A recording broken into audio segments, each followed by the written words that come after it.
Rixio Gerardo Portillo Ríos es venezolano, profesor de Ética y Comunicación en el Departamento de Cine y Comunicación de la Universidad de Monterrey. En Venezuela fue profesor de la Universidad Católica Cecilio Acosta, de la que fue decano de la Facultad de Ciencias de la Comunicación y la Información. Es doctor de Cultura de la Unidad por el Instituto Universitario Sofía en Italia, con la investigación sobre diálogo y comunicación en el Papa Francisco. Actor de 2 libros, investigador y escritor en diversas revistas y sitios web especializados en España, Italia, Ecuador, México, Colombia, Argentina y Venezuela. Es doctor en Cultura de la Unidad por el Instituto Universitario Sofía en Italia, con la investigación sobre diálogo y comunicación en el Papa Francisco. Estimados amigos, bienvenidos a Intermedia. Yo soy Rixio Gerardo Portillo, profesor del Departamento de Cine y Comunicación de la Universidad de Monterrey, y hoy tendremos una plática sobre la comunicación en el Papa Francisco. En el año 2006, el teórico francés sociólogo Dominique Walton lanzó un libro altamente provocador por su título, Salvemos la comunicación. Pensando un poco en el contexto 2005-2006, era un poco el crecimiento de las nuevas plataformas y aplicaciones de redes sociales y de alguna manera el autor trataba como de reivindicar el sentido primario de la comunicación y de allí se proponía un poco dar respuesta al paradigma tecnocrático. Hagamos un ejercicio de una aplicación tecnológica que pudiese tener todas las preguntas y todas las respuestas. Quizás en el 2006 era un poco lejano, pero quizás hoy en día ya es una realidad. De ahí un poco la relevancia de Dominique Walton de tratar de ver salvar la comunicación es tratar de ir al sentido originario y primario del proceso de la comunicación. Principalmente el ver cómo era definida la comunicación. Y aquí voy a tratar de ponerles dos ejemplos. A partir de la teoría, recordemos que la comunicación como disciplina se desarrolló a partir de la desarrollo o invención o evolución de los medios de comunicación. Primer nombre, Lasswell, que seguramente es el autor que los chicos de periodismo más quieren, trata de definir su modelo de comunicación a partir de las preguntas, quién, cómo, cuándo, dónde. Por eso digo que lo uno un poco a periodismo. Y también Weber, que introduce el término de codificador. Quizás ustedes son de esa generación que no conocen mucho de codificación, pero no sé, anteriormente la televisión era por una antenita y esa antenita, cada casa tenía que tener un aparato para traducir esa señal, que era lo que nosotros podríamos ver. Con esto que estamos viendo, que la comunicación anteriormente era pensada básicamente desde un proceso técnico. Sin embargo, exactamente de qué venimos a hablar. ¿Cuál es la distinción de la comunicación en el Papa Francisco? Entendiendo que el Papa Francisco, primero, es un personaje público, pero que no está vinculado directamente al mundo de la comunicación, sino al ámbito, sobre todo, filosófico, teológico y me atreveré a decir un poco sociológico. Sin embargo, con su elección el 13 de marzo del 2013, muchas de las cosas han ido, por decirlo así, cambiando, pero si ha habido un área que realmente se ha trastocado o ha habido un proceso de evolución, ha sido propiamente la comunicación. De allí que el recorrido que les invito a hacer, un poco con la pregunta de Dominique Walton de Salvemos la comunicación, es que sea él que nos proponga un modelo de comunicación, exactamente en cómo define el Papa Francisco la comunicación y sobre todo cómo su actuar dialógico trata de responder a la lógica de la comunicación. Para ello lo vamos a hacer con un libro que casualmente escribió a 4 manos, me atrevería a decirlo así, con el mismo Dominique Walton, un libro que se llama Política y Sociedad, publicado en el año 2018, donde al Papa se le pregunta básicamente qué es la comunicación, cómo hacerla, cómo ejercitarla y sobre todo diferentes ámbitos de la vida pública en la que está implícito el proceso de la comunicación. Y de ahí esta primera definición que aunque pudiese parecer sumamente sencilla, es altamente compleja si la tratamos de poner en práctica en la realidad. Y vamos a leer a detenimiento lo que diría el Papa. Yo escucho los argumentos del otro, los analizo, le presento los míos, el otro intenta convencerme, yo intento persuadirle y de este modo caminamos juntos. De alguna manera ya hay 3 cositas que valdrían la pena rescatar. Primero, la comunicación desde la escucha. Si es escuchar los argumentos de otro, la comunicación ya implica la alteridad, ya implica la socialización. Por tanto, es un proceso que se aleja del aislamiento, se aleja de la exclusión, se aleja de la unilateralidad, por decirlo de alguna manera. Y aquí el ejercicio que quisiera que hiciésemos juntos, que pensáramos es ¿cuántas de nuestras formas de expresión a nuestro alrededor no tienen que ver con socialización, ni con alteridad, ni con otredad. Digo formas de expresiones como quizás una teoría que tengo no publicada y no comprobada, que no podríamos llamarlas como comunicación, porque básicamente es como un monólogo autoritario donde solamente es uno el que está hablando. El Papa dice, yo escucho los argumentos del otro, de tal manera que la comunicación, según el Papa, ya implica este sentido. Quizás una manera de reconocer cuál es ese sentido de socialización de la comunicación, se me ocurre la raíz etimológica de la misma palabra. Comunicación viene de comunidad, viene de compartir, viene de común. De tal manera que cualquier cosa que no sea común, comunidad, compartir, insisto, son formas de expresión unilaterales, pero que no necesariamente son comunicación. Un autor, Carlos María Martini, hizo un libro sobre algunas relaciones que pueden darse en la comunicación y dice bueno, que la comunicación primero es una relación de silencio y palabra, es una relación de certezas e incertezas, es una relación, no sé, de seguridad o de luces y sombras. Rescatando un poco este sentido de luces y sombras, certezas e incertezas, se me ocurre, no sé, cuando nosotros pretendemos una comunicación únicamente a partir de la verdad, a partir de la certeza, a partir de saber exactamente qué es lo que el otro me va a decir, cerrándome, por tanto, a escuchar realmente los argumentos del otro. Vamos a ponerles pequeños ejemplos. Quizás cuando vamos a pedir un permiso para salir el fin de semana a un antro, automáticamente quiero que mis padres me den el permiso sin ningún tipo de condiciones. Y estamos tratando de establecer un ejercicio comunicativo desde la prepotencia o la arbitrariedad de ya obtener una respuesta preconfigurada. Otro ejemplo podría ser quizás la relación con el maestro, es decir, cuando quizás trato de, no sé, una duda o con algo de una calificación y automáticamente me la tiene que cambiar porque lo digo yo, porque soy yo.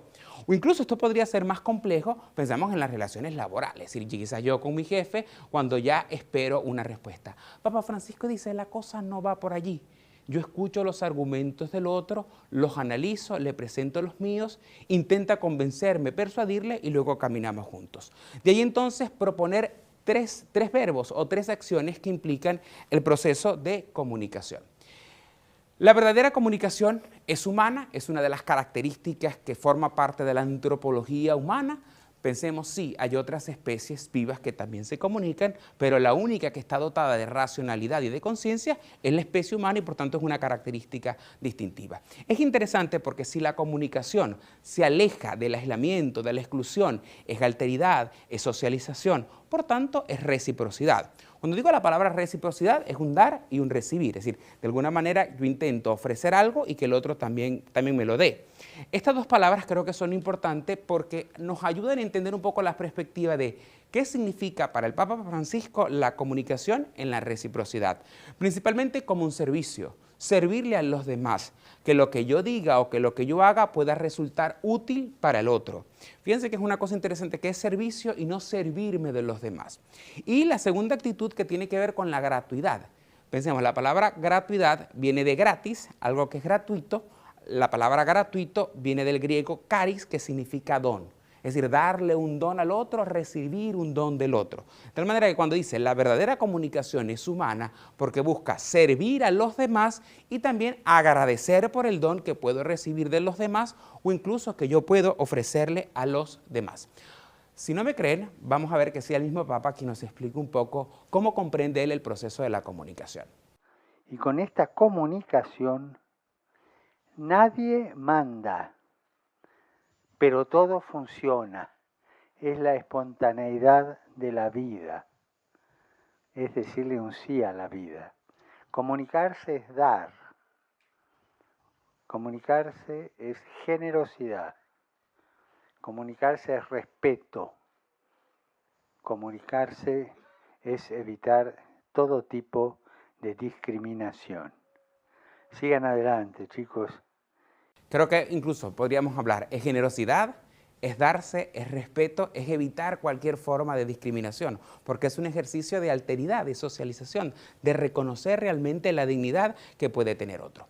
El segundo momento que propongo, ya más o menos esbozamos lo que era la definición de la comunicación en el Papa Francisco, y si tratáramos de poner, es como un método dialógico el que nos está proponiendo: escuchar, argumentar y caminar. Por eso esta primera acción, que significa escuchar, que vuelvo con este autor de Carlo María Martini, que habla de la relación entre luces y sombras. Si la comunicación inicia con la escucha, inicia con el silencio. Comencé ahorita hablando de Maxwell y de Lasswell y de Weber, que básicamente son teóricos de la comunicación, y la comunicación se ha entendido desde el emisor. Es decir, estamos acostumbrados a pensar que la comunicación inicia con el quien habla y no con el que escucha. Habermas, que es un filósofo francés, y aquí me detengo para ver si alguno ya se durmió o no sé, ya como bostezó porque dije la palabra mágica filósofo. Habermas tiene esta frase que me parece interesantísima: solo quien habla puede callar.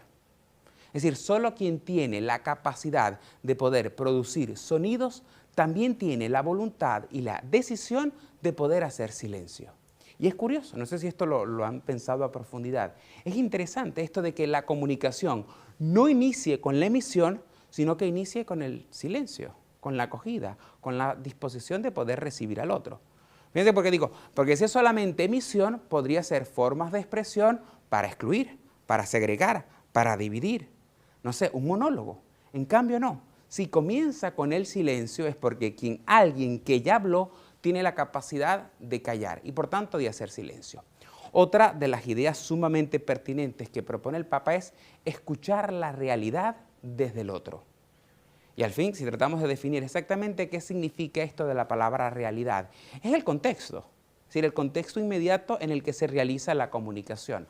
Cada uno tiene una realidad. Ponía el ejemplo de padres e hijos, es una realidad, es un contexto específico. La escuela, el salón de clases, la relación con tu maestro es una realidad específica. La vida laboral, la vida social, no sé, la relación con los políticos, pensemos incluso aplicaciones de redes sociodigitales, escuchar la realidad desde el otro. Me parece interesante la frase, porque el Papa nos dice mirar la realidad. No dice observar la realidad, percibir la realidad, pensemos si fuese percepción, sino escuchar la realidad desde el otro. Y esto implica de alguna manera una actitud de empatía. La palabra empatía es una palabra griega que no tiene mucho asidero, por decirlo de alguna manera, en el campo religioso, es decir, muy pocas veces se utiliza esta palabra, tiene más como un sentido social, sociológico, donde es tratar de ponerse en los pies del otro. Escuchar la realidad con empatía desde esa realidad que puede ofrecer otro. De ahí, ¿cuál es entonces, según el Papa, el lugar de la escucha de la persona? La verdadera sede de la escucha es el corazón. Y si pensamos, yo escucho los argumentos del otro, tratar de escuchar a la persona desde el corazón.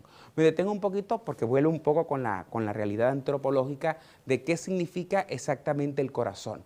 El corazón es la esencia de la persona, es el centro de la persona, donde puede salir, donde puede surgir, donde puede emerger lo bueno y lo malo, el amor, el odio, el cariño o el resentimiento.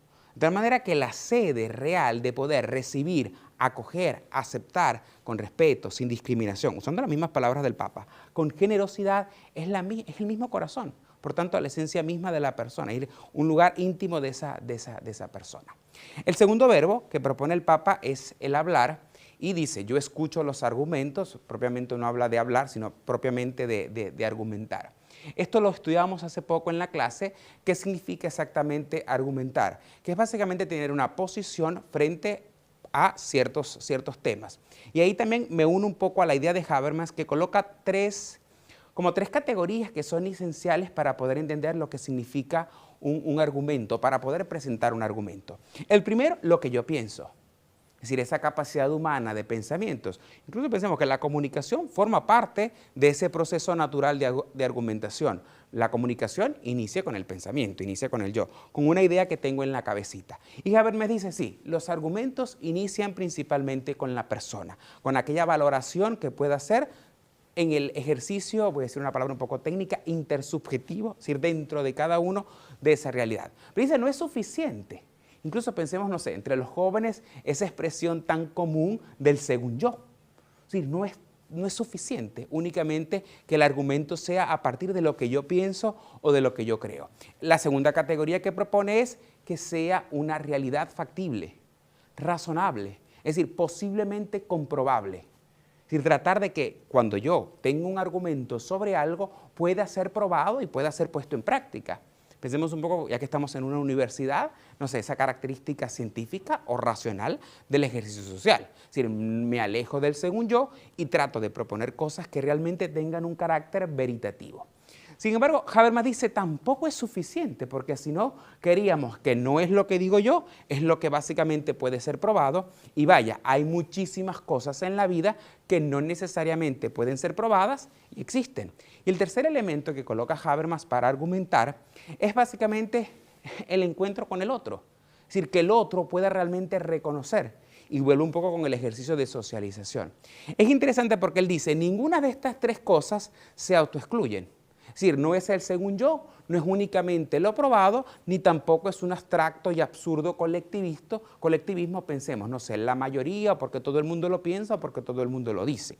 Quizás, no sé, más adelante cuando tengamos que estudiar cosas de opinión pública que tienen que ver un poco con el eco, resonancia sobre un fenómeno, sí, pero no necesariamente lo que piense la mayoría es lo que es éticamente correcto. De tal manera que dice, una manera de comprobar, decir, bueno, no es solamente lo que pienso yo, no es solamente lo que piensa el colectivo, es lo que razonablemente podamos tratar de poner en común. Esto lo pongo un poco con la ética del discurso y la ética del consenso. De ahí, hablamos entonces de estos tres pasos que propone Habermas para argumentar. Dice Papa Francisco, del corazón nuevamente vuelve con la antropología humana, incluso me atreveré a decir dentro de la antropología del don, del carisma, de la gratuidad, es decir, dentro del corazón es que brotan las palabras capaces de disipar las sombras. Un poco lo que dice este axioma de que lo que habla el corazón es lo que está en el cuerpo, en la mente. Es decir, lo que está en el corazón es lo que habla la boca. Es decir, lo que está dentro es realmente lo que se expresa. Capaces de disipar las sombras de un mundo cerrado y de un mundo dividido. Y ahí realmente hagamos el ejercicio de pensar cuántas de nuestras formas de expresión realmente son para segregar, para dividir. Vaya, no lo hagamos entre nosotros mismos, pero pensemos aplicaciones, redes sociodigitales, tendencias. Es decir, cómo se vive el fenómeno de la polarización, que evidentemente la polarización es alimentada y construida a partir de una narrativa intencional. Del corazón brotan las palabras capaces de disipar las sombras de un mundo cerrado y dividido. El tercer verbo que propone Papa Francisco de la comunicación es caminar. Es decir, ya implica un dinamismo, ya implica un movimiento, ya implica de alguna manera estar en salida. Vamos a ver un video donde él más o menos hace un resumen de qué es lo que significa el caminar a partir de el escuchar y el hablar. Y supone, cuando vos caminás, supone que te encontrás con alguien y que hablás y que lo escuchás y que reflexionás. O sea, caminar para que haya encuentro, escucha y reflexión. Lo más difícil, ¿saben cuál es? Lo segundo, escucha. Porque mientras el otro me está hablando, yo estoy pensando lo que le voy a decir. No, escucharlo tranquilo. Y después, lo que sentís decirle, escuchar. El apostolado de la oreja, por favor, no se lo olviden. Es muy importante. Es interesante porque habla del hablar, del escuchar y del caminar. Digo que esto del caminar a partir del encuentro, y es un poco la verdadera comunicación, es un tú con un yo en salida, es una frase muy repetida de Papa Francisco, esto de la cultura del encuentro. ¿Y qué significa el encontrarse? Hay un sociólogo austriaco, Martin Buber, que dice que el encuentro es constitutivo de la realidad social y es constitutivo y fundamental de la vida. Toda vida inicia con el encuentro, con encontrarse con el otro. Incluso uno de los símiles que coloca es muy interesante porque es casi como el mismo. Dice, un camino. Usted hace un camino. Usted solamente conoce una parte del camino. Tiene que venir otro, por alteridad, por otredad, por socialización, que le pueda mostrar esa parte del camino. Me detengo un poco porque si puedo reconocer el camino y puedo escuchar la realidad con el otro, esa posibilidad también del hablar con el otro. Y pensando un poquito esto que decía el Papa, que fue una frase magistral, no sé si están de acuerdo conmigo, sobre el apostolado de la oreja, es decir, que es un ejercicio que tratamos de poner en práctica, el poder escuchar con la oreja. Hay un autor que se llama Bernardo de Paulis que hizo un análisis sobre la comunicación en el Papa Francisco es un análisis sumamente interesante porque él es psiquiatra y hace un análisis clínico de cómo se comunica el Papa, es decir, se aleja un poco, digo, de la teoría de comunicación a la que estamos habituados. Y él, entre las cosas que dice, es que el Papa utiliza siempre la figura de los aforismos. Es quizás el momento donde todos están sacando el teléfono, revisando Google para ver qué es aforismo, pero no lo vayan a hacer, yo se los voy a definir porque me interesa que no cierren la ventana, sino que sigan reproduciendo este video y se sigan quedando con nosotros. Los aforismos, ¿qué son? Son enunciados que a partir de la cultura popular son creíbles, son veraces, es decir, forman parte de la sabiduría común, de la sabiduría popular. Vamos a tratar de traducir el término aforismo, que puede resultar muy técnico, los refranes, que gozan de sabiduría popular y por tanto son repetidos.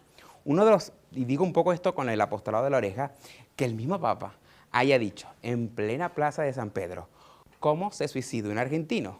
Se sube sobre su ego y se lanza, siendo el argentino, es decir, un aforismo, es decir, una frase que de alguna manera a partir de esa cultura popular puede dejar algún tipo de enseñanza. La verdadera comunicación, por tanto, es un tú. Vuelve a reivindicar que no es desde el yo. Es decir, no es un monólogo, no es que yo hablo, no es lo que yo digo, no es lo que yo pienso, no es el según yo. Es un tú con un yo que están en salida.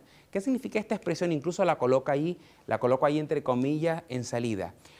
El Papa dice, prefiero una comunicación en salida, sobreexpuesta, accidentada, incluso bajo el riesgo de poder quedar expuesta, y no una lógica cerrada, calculada. Pensemos un poco el pensar exactamente con las palabras específicas de lo que quiero decir, sino una lógica calculada. Las relaciones interpersonales no son así. Si tú estás platicando con un amigo, no es a partir de una lógica calculada. Usted dice lo primero que le sale. Incluso un tú, un yo que están en salida, donde el uno tiende hacia el otro. Y por tanto es reciprocidad, es una reciprocidad de servicio y gratuidad. Por último, para el cierre, Francisco Transmedia evidentemente es un personaje, decíamos, la pregunta que nos hacíamos al inicio, ¿cuáles son esas características distintivas de la comunicación? Bueno, vuelvo a Dominic Walton, salvemos la comunicación ¿de qué? Salvar la comunicación de lo mecánico, salvar la comunicación de la técnica, voy más allá. Salvar la comunicación de lo meramente digital y hacer realmente de la comunicación un ejercicio humano, relacional, desde la socialización, porque al fin y al cabo, ¿qué estamos haciendo en esas plataformas? Relaciones humanas, relaciones interpersonales. Y allí entonces, ¿cuál es la clave o cuál es el secreto de un Francisco transmedia, de un personaje transmedia? La comunicación humana. Es decir, ¿qué se nos está presentando? Un personaje que se comunica humanamente, espontáneamente, insisto, sin esa lógica calculada de lo que debes decir. Aquí traigo algunos hitos que valdría la pena comentar sobre Francisco Transmedia. Primero el contexto, el primer papa en Instagram. Son más de 9 millones de seguidores. Incluso el video del 27 de marzo, que fue un evento que ocurrió en pleno de la pandemia, 27 de marzo del 2020, en pleno de la pandemia, que fue una oración que él hizo en la plaza de San Pedro totalmente desierta, estaba el solo lloviendo, no sé si alguno la podrá recordar, tiene 1 millar de reproducciones. Es casi el 80% de los usuarios en Instagram, que son aproximadamente como 1.200 millones. Por lo menos 1.000 millones de reproducciones. Es más o menos como si el 83%, para ser más exacto, hubiese reproducido ese video. Obviamente, un factor mediático. Y uno dice, bueno, ¿y por qué? Por la comunicación humana, por la autenticidad del personaje, que es capaz de comunicarse a partir de lo que es. Incluso hay un autor que me gusta mucho y que habla de la presencia del mismo Papa, es decir, hacerse presente a pesar de la mediación técnica que puede existir a partir de los medios y de las plataformas. Luego, el primer Papa en plataformas on demand. Es decir, que podamos tener alguna plataforma de suscripción y puedan haber contenidos del Papa. Aquí hago también un comentario. La relación que puede haber histórica entre iglesia, papas y comunicación es muy antigua. No se inventó con este Papa ni en este momento. Pensemos a los que tengo por aquí de cine. Los hermanos Lumière, en 1891, el primer registro fílmico en el mundo fue a partir del Papa León XIII. Por ahí también estamos cerquita de la Radio Vaticano, Guillermo Marconi, es decir, que es como natural la relación que puede haber, por tanto también la relación con plataformas on demand. el primer papa en participar en una docuserie. Y es una cosa interesante, hicimos una investigación sobre esto, y no son documentales sobre el Papa Francisco. Digo, sobre su historia, sobre su vida, qué hacía, qué come, cómo se mueve, con quién habla. No, son con el Papa Francisco. Es decir, él habla y son los mismos personajes, que en este caso no serían secundarios, los que intervienen en ese diálogo, que en algunos casos son con él y en otros no. Hablo de las plataformas on demand, no nos van a pagar, pero bueno, hay una serie donde él básicamente interviene, hace un input, pone el tema y después se desprenden los personajes a desarrollarlo. Esto también de papas y la presencia del Papa en el cine o en producciones audiovisuales, como les decía, no es ninguna novedad ni tampoco es la primera vez que sale como un ejercicio de reality sobre el Papa, pero lo interesante es que tenga presencia en docuseries, en plataformas y sobre todo que no sea él en primer lugar. El primer Papa en un estudio de televisión también. Anteriormente, ¿qué se hacía? No sé, se le iba a hacer una entrevista, se le iba a hacer algún ejercicio comunicativo, mediático, masivo, bueno, se trasladaban los equipos hacia un lugar disponible en el que el Papa se pudiese sentir más cómodo. No, en mayo de este año, si mal no recuerdo, creo que fue 27 de mayo, de este año visitó un estudio de la RAI, que es la televisora de señal abierta en Italia. El Papa de las entrevistas. ¿Cuántas entrevistas ofrece? Y traté de hacer un ejercicio en Google, busqué entrevistas del Papa, a ver, me salían más de 20.000 resultados. Estoy seguro que no son 20.000 entrevistas, pero sí por lo menos 20.000 referencias que se han repetido a partir de sus entrevistas. Y quizás un buen ejemplo son los vuelos, es decir, son los viajes, que incluso anteriormente lo que se hacía era que las conferencias de prensa eran al inicio. Este decidió, no lo vamos a hacer al inicio, vamos a hacerlo al final, para recoger un poco las impresiones de lo que está pasando y me atrevería a decir un poco para marcar la pauta de cuál es lo relevante de lo que realmente ocurrió en los viajes. Entonces, el Papa de las entrevistas en todos los escenarios, ¿sí? Estoy hablando de televisión, estoy hablando de blog, estoy hablando de podcast, es decir, muchos periodistas han tenido acceso al Papa. Pop Trend, el Papa de las tendencias también. Incluso en esta investigación que les estaba comentando, al menos en 45 países, al menos 6 veces al mes, el Papa es tendencia en redes sociales. Y ustedes dirán, ¿por qué esto? Es decir, ¿por qué de pronto es tendencia en X que Papa Francisco diga algo? Porque escucha la realidad del otro, porque habla de temas que tengan que ver con la contemporaneidad, con el hoy. Podrían tratar, no sé, de entrar a la discusión etérea del sexo de los ángeles, de, no sé, porque el cielo es azul, aunque Coco diga que el cielo no es azul, hay mi amor. Pero no, sí, podemos de este tipo de cosas, ¿por qué lo hacemos? Es decir, las tendencias, decíamos, 45 países que al menos 6 veces al mes. Incluso de esa misma investigación, del mismo día, del 27 de marzo, 6 tendencias durante 4 horas en un solo día, que no quiere decir que no es nada. A ver, de aquí nos tenemos que encargar con alguna tarea y les voy a proponer dos tareas. La primera, tratar de revisar cómo es el ejercicio de su comunicación. Es decir, tratar de ver si realmente nosotros estamos salvando a la comunicación, o me atrevo a decir en términos de Dominic Walton, la estamos condenando. Y la segunda tarea, tratar de reproducir esto, darle like, para que evidentemente mucha más gente pues, se interese por este tipo de temas y sobre todo que podría ser un nuevo episodio, digo, para los productores le lanzo la idea de esta historia de vinculación que puede existir entre papas, iglesia y medios de comunicación. Yo soy Rixio Portillo, hablé de la comunicación en el Papa Francisco. Ha sido un gusto compartir con ustedes este momento. Muchas gracias.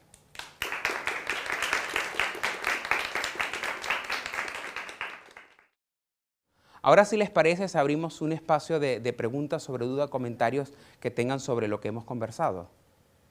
Sí, yo quisiera saber este tema, cómo tiene cabida en el espacio de la comunicación, ¿dónde entra? Importante, porque al fin y al cabo la religión forma parte del comportamiento humano y son estudios culturales. Es decir, la cultura de alguna manera se nutre de lo que aparece en los medios y de tal manera la presencia de personajes públicos en los medios siempre son relevantes porque mucha gente que los ve trata de identificarse con ese tipo de cosas. El ejemplo preciso del evento que hablábamos del 27 de marzo del año 2020, una situación en pandemia, todos estábamos en confinamiento y de alguna manera las métricas reflejaron que la gente necesitaba algún tipo de respuesta. Y bueno, 4 tendencias en menos de 2 horas, mundial a nivel global, vaya, quiere decir que de alguna manera son estudios culturales porque Papa Francisco está interviniendo en la cultura de la gente y en la cultura contemporánea. ¿Por qué cree que este papa se interesa por los temas de la comunicación a diferencia de los anteriores papas? Mira, yo pienso que es un proceso evolutivo. Es decir, de alguna manera hay muchos temas que están evolucionando y que han ido creciendo. Y uno de esos es la comunicación. La característica que tiene este papa, que me atrevería a decir que es un poco la libertad de la autenticidad. Pero vaya, Juan Pablo II, que es un poco la figura de mi generación, era un hombre del cine, era un hombre de la televisión, era un hombre del teatro y por tanto histriónico, que a través de gestos comunicaba y comunicaba mucho. Una cifra que siempre llama la atención de él, que es el hombre más visto por el mayor número de personas de todo el siglo XX. O sea que, vaya, muchísima gente lo vio y eso hace que sea un personaje público y un personaje mediático. Creo que este un poco es como salirse de esa lógica calculada de qué cosa debo decir o qué cosa no debo decir, qué expresión se le puede escuchar a un papa y qué no se le debe escuchar. La libertad de este ha permitido que llame la atención, que sea mediático y que entre al discurso narrativo de discusiones de temas de cualquier tipo, porque evidentemente no se espera quizás un personaje pueda hablar de ese tipo de cosas. Pero creo que un poco esta expresión de comunicación en salida hace que quepa cualquier tipo de tema a partir, insisto, de la antropología cristiana, de la antropología del don, es decir, sin salirse un poco de la línea de lo que realmente está construyendo su pensamiento. Así que es muy interesante eso, que forme parte de la evolución, la comunicación de la Iglesia. Gracias. Bien chicos, con esto entonces cerramos nuestro encuentro sobre la comunicación en el Papa Francisco, entendiendo que la comunicación que necesariamente tendría que ser salvada son las relaciones humanas, son las relaciones interpersonales y también entender que nuestro ejercicio de comunicación es para la socialización y para el encuentro con el otro. Soy Rixio Portillo, profesor del Departamento de Cine y Comunicación de la Universidad de Monterrey y esto es Intermedia. Muchas gracias.